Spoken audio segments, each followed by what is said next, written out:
ने लिया बड़ा फैसला जिसका सीधा असर पड़ने वाला है सोना और चांदी पर।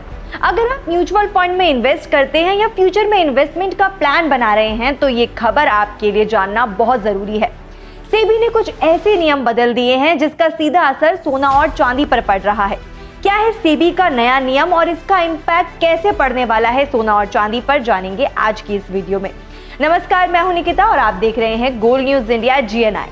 आज की खबर म्यूचुअल फंड इन्वेस्टर्स और सोना चांदी मार्केट दोनों के लिए बहुत बड़ी है। मार्केट रेगुलेटर सेबी ने एक ऐसा नया रूल लाया है जिससे गोल्ड और सिल्वर की डिमांड में बड़ा चेंज आ सकता है। सोचिए, अगर म्यूचुअल फंड्स का पैसा भी सोना और चांदी की तरफ आने लगे तो मार्केट पर इसका कितना बड़ा इम्पैक्ट पड़ सकता है।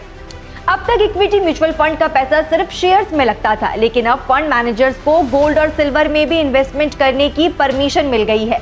नए नियम के मुताबिक actively manage equity mutual funds अब अपने पोर्टफोलियो का मैक्सिमम 35% हिस्सा गोल्ड, सिल्वर और इंफ्रास्ट्रक्चर इन्वेस्टमेंट ट्रस्ट यानी कि INVITS में इन्वेस्ट कर सकते हैं। पहले इक्विटी फंड्स का जो एक्स्ट्रा पैसा होता था उसे कैश या डेट इंस्ट्रूमेंट में रखा जाता था, लेकिन अब फंड मैनेजर्स के पास एक नया ऑप्शन आ गया है, गोल्ड और सिल्वर। इसका सीधा मतलब है कि म्यूचुअल फंड्स का पैसा अब कमोडिटीज मार्केट तक पहुंच सकता है। अब सबसे इंपॉर्टेंट सवाल, क्या इससे गोल्ड और सिल्वर की डिमांड बढ़ जाएगी? तो एक्सपर्ट्स का मानना है कि अगर म्यूचुअल फंड्स अपने पोर्टफोलियो का छोटा सा हिस्सा भी गोल्ड और सिल्वर में लगाना शुरू कर देते हैं तो मार्केट में डिमांड और ज्यादा बढ़ सकती है, और जब डिमांड बढ़ती है तो प्राइसेस को सपोर्ट मिलता ही है, यानी लॉन्ग टर्म में सोना और चांदी की कीमत पर पॉजिटिव इम्पैक्ट पड़ सकता है।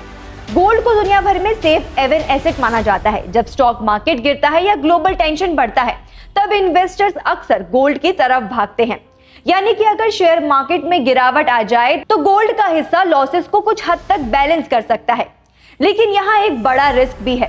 अब यहाँ एक चीज इन्वेस्टर्स को समझनी बहुत ज्यादा जरूरी है कि आजकल बहुत से लोग already sovereign gold bond, gold ETF या फिजिकल गोल्ड में इन्वेस्टमेंट करते हैं। अगर उनकी म्यूचुअल फंड्स भी गोल्ड में पैसा लगाने लग जाएंगे तो उनके पोर्टफोलियो में गोल्ड का शेयर जरूरत से ज्यादा बढ़ सकता है।